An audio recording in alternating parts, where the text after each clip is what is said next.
ನಮ್ಮ ಬೊಮ್ಮಾಯಿಯವರು ಹೋಗಿ 100 ಕೋಟಿ ಘೋಷಣೆ ಮಾಡಿ ಒಂದು 22 ಕೋಟಿ ಬಿಡುಗಡೆ ಮಾಡಿದರು. ಅದರದ್ದು ಟೂರಿಸಂ ಇಲಾಖೆಯಿಂದ ಸ್ವಲ್ಪ ಕೆಲಸ ಆಗ್ತಾ ಇದೆ.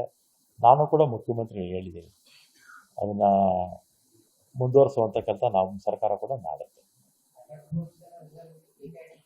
ಎಲ್ಲ ಸುಳ್ಳಪ್ಪ, ಹೇಳಿದ್ದಾರೆ, ಘೋಷಣೆ ಮಾಡಿದ್ದಾರೆ. ಇಲ್ಲ ನಾವು ನಮ್ದು ಅಲ್ಲ, ಅವರು ಇಲ್ಲ ನಮ್ದು ಹೇಳ್ತಾ ಇದ್ದಾರೆ. ಬೊಮ್ಮಾಯಿಯವ್ರದಾ?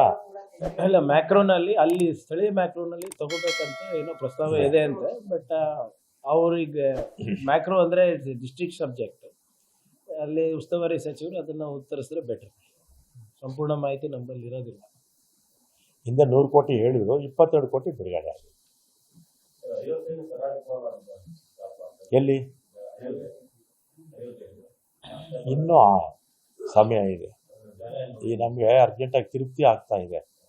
ತಿರುಪ್ತಿ 1 ಬ್ಲಾಕ್ ರೆಡಿ ಆಗಿದೆ. ಇನ್ನು ಉಳಿದಿರ್ತಕ್ಕಂಥದ್ದು ಇನ್ನೊಂದು 2-3 ಮಂತಲ್ಲಿ ಆಗುತ್ತೆ. 380 ರೂಮ್ ಆಗುತ್ತೆ. ಮತ್ತು ಇದಾಗಬೇಕು, ಎಲ್ಲಿ ನಮ್ಮ ಶ್ರೀಶೈಲ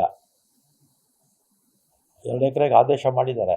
ರಿಜಿಸ್ಟ್ರೇಷನ್ ಮಾಡೋದಕ್ಕೆ ಹಿಂದೆ ಮುಂದೆ ನೋಡ್ತಾ ಇದ್ದಾರೆ. ಮೊನ್ನೆ ನಾನೇ ಹೋಗಿದ್ದೆ, ಅದು ಆಗಬೇಕಾಗಿದೆ. ಆಮೇಲೆ ಇರ್ತಕ್ಕಂಥದ್ದು ಕೆಲವು ಕಡೆ ಎಲ್ಲ ಕಟ್ಟಿದ್ದಾರೆ, ಅದು ಸರಿಯಾಗಿ ಮೇಂಟೆನೆನ್ಸ್ ಇಲ್ಲ.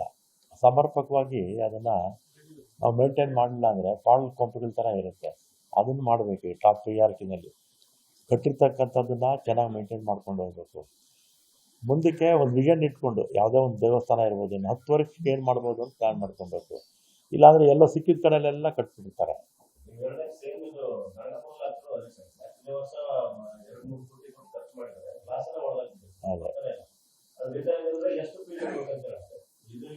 ನಾನು ಬಂದರೆ ಸಾಧ್ಯ ಅಂದರೆ 18ನೇ ತಾರೀಕಿಗೆ ಬರ್ತೀನಲ್ಲ, 18ನೇ ತಾರೀಕು ಬರ್ತೀನಲ್ಲ, ಹೋಗಿ ಬರ್ತೀನಿ ನಾನು, ಪ್ರಿಯಾಂಕ್ ಖರ್ಗೆ ಅವರು.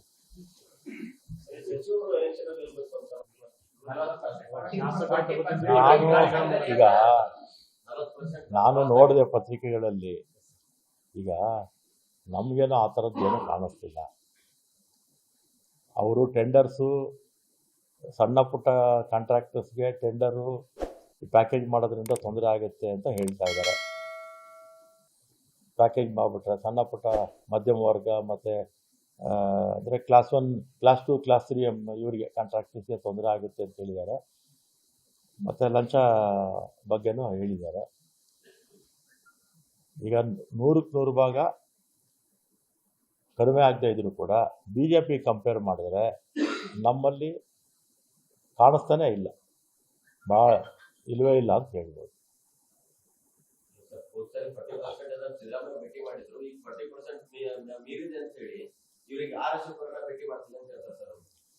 ಈಗ BJP ಅವರಿಗೆ ಯಾವ ನೈತಿಕ ಹಕ್ಕು ಇಲ್ಲ. BJP ಅವರಿಗೆ ಇಡೀ ದೇಶದಲ್ಲಿ ಅತ್ಯಂತ ಭ್ರಷ್ಟ ಸರ್ಕಾರ ಅಂತ ಬೊಮ್ಮಾಯಿ ಸರ್ಕಾರ ಹೆಸರು ಅವರು ಪಡ್ಕೊಂಡಿದ್ರು. ಮತ್ತು ಸ್ವಜನ ಪಕ್ಷಪಾತ, ಮತ್ತು ರಿಕ್ರೂಟ್ಮೆಂಟ್ಸಲ್ಲಿ ಬಿಟ್ಕಾಯಿನ್ ಇರ್ಬೋದು, ಸಬ್ ಇನ್ಸ್ಪೆಕ್ಟರ್ಸ್ ಇದಿರ್ಬೋದು, ಇಂಜಿನಿಯರ್ಸ್ ಇರ್ಬೋದು, ಅದೇ ರೀತಿ ಲೆಕ್ಚರರ್ಸ್ಗೆ ಇದು ರಿಕ್ರೂಟ್ಮೆಂಟು. ನಾನು ಯಾವತ್ತೂ ಕೂಡ 8ನೇ ಸಲ MLA ಆಗಿದ್ದೀನಿ. ಈ ರೀತಿ ರಿಕ್ರೂಟ್ಮೆಂಟ್ಸಲ್ಲಿ ಮೋಸ ಮಾಡಿದ್ದು ಅದು ಸರ್ಕಾರ ನೇರವಾಗಿ ಭಾಗಿಯಾಗಿದ್ದು ನಾನು ಎಲ್ಲೂ ಕೂಡ ನೋಡಿರಲಿಲ್ಲ. ಈ BJP ಹಿಂದಿನ ಸರ್ಕಾರ ಅದಕ್ಕೆ 2008ರಿಂದ 13 ಇತ್ತಲ್ಲ, ಆಗಿರಲಿಲ್ಲ, ಈ ಥರದ್ದು ಇರಲಿಲ್ಲ. ಮೊನ್ನೆ 2019ರಿಂದ 23ವರೆಗೂ ಇವರೇ ಭಾಗಿಯಾಗ್ಬಿಟ್ರು ರಿಕ್ರೂಟ್ಮೆಂಟ್ಸಲ್ಲಿ. ಪ್ರತಿಭಾನ್ವಿತ ವಿದ್ಯಾರ್ಥಿಗಳಿಗೆ ಅನ್ಯಾಯ ಮಾಡಿದ್ರು. ಯಾರಿಗೆ ಜೆನ್ಯೂನಾಗಿ ಸಿಗಬೇಕಾಗಿತ್ತೋ ಅಂಥವ್ರಿಗೆಲ್ಲ ಅನ್ಯಾಯ ಮಾಡಿದ್ದೇ ಇವರು. ಮತ್ತು ಅವರಿಗೆ ಯಾವ ನೈತಿಕ ಹಕ್ಕು ಕೂಡ ಕಾಂಗ್ರೆಸ್ನ ಕೇಳುವಂಥದ್ದು ಇಲ್ಲ. ಎಲ್ಲ ನೈತಿಕತೆಯನ್ನು ಕಳ್ಕೊಂಡಿದ್ದಾರೆ. ಅಶೋಕ್ ಅವರೆಲ್ಲ ಎಲ್ಲರೂ ಕೂಡ ಕಳ್ಕೊಂಡಿದ್ದಾರೆ. ಬೊಮ್ಮಾಯಿ ಅವರು ಇರ್ಬೋದು, ಅಥವಾ ಇನ್ನಿತರ ಯಾರೇ ದೊಡ್ಡ ದೊಡ್ಡ ಮುಖಂಡರುಗಳಿದ್ದಾರಲ್ಲ, ಅವರು ಕೂಡ ಅಷ್ಟೇ. ಏನೀಗ ನಮ್ಮ ರಾಜ್ಯದ ಸಾಲ 1947ರಿಂದ ಮುಖ್ಯಮಂತ್ರಿ ಸಿದ್ದರಾಮಯ್ಯನವರು ಇಳಿಯೋವರೆಗೂ 2018ವರೆಗೂ 2,30,000 ಕೋಟಿ ಸಾಲ ಇತ್ತು ನಮ್ಮದು. ಆಮೇಲೆ ಇವರು ಬೊಮ್ಮಾಯಿಯವರು ಮತ್ತು ಯಡಿಯೂರಪ್ಪನವರು ಇಬ್ಬರು 4 ವರ್ಷದಲ್ಲಿ ಹತ್ತತ್ರ 3 ಲಕ್ಷ ಕೋಟಿ ಸಾಲ ಮಾಡಿಬಿಟ್ಟವರು.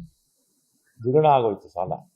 ಈ ಸಾಲ ಮಾಡಿ ನಮ್ಮ ಕರ್ನಾಟಕ ಜನತೆಯನ್ನು ಸಾಲದ ಕೂಪಕ್ಕೆ ತಳ್ಳಿದ್ದೇ ಬೊಮ್ಮಾಯಿಯವರು, ಯಡಿಯೂರಪ್ಪನವರು. ಸಾಲಗಾರನ ಮಾಡಿ ಅದೇ ಸಾಲದ ಗ್ಯಾರಂಟಿ ಕೊಟ್ಟೋಗಿದ್ದಾರೆ ಅಷ್ಟೇ ಅವರು. ನಾವು ಬೇರೆ ಗ್ಯಾರಂಟಿಗಳು ಕೊಟ್ಟಿವಿ ಜನಕ್ಕೆ ಅನುಕೂಲ ಆಗುವಂಥದ್ದು. ಬಿ ಜೆ ಪಿಯವರು ಸಾಲದ ಗ್ಯಾರಂಟಿಗಳನ್ನು ಕೊಟ್ಟಿದ್ದಾರೆ. ಇಲ್ಲಿ ಯಾವ ರೀತಿನೋ ದೆಹಲಿನಲ್ಲೂ ಕೂಡ ಅದೇ. ನಮ್ಮ ದೇಶದ ಸಾಲ 47ರಿಂದ 2014ರವರೆಗೂ 54 ಲಕ್ಷ ಕೋಟಿ ಇತ್ತು.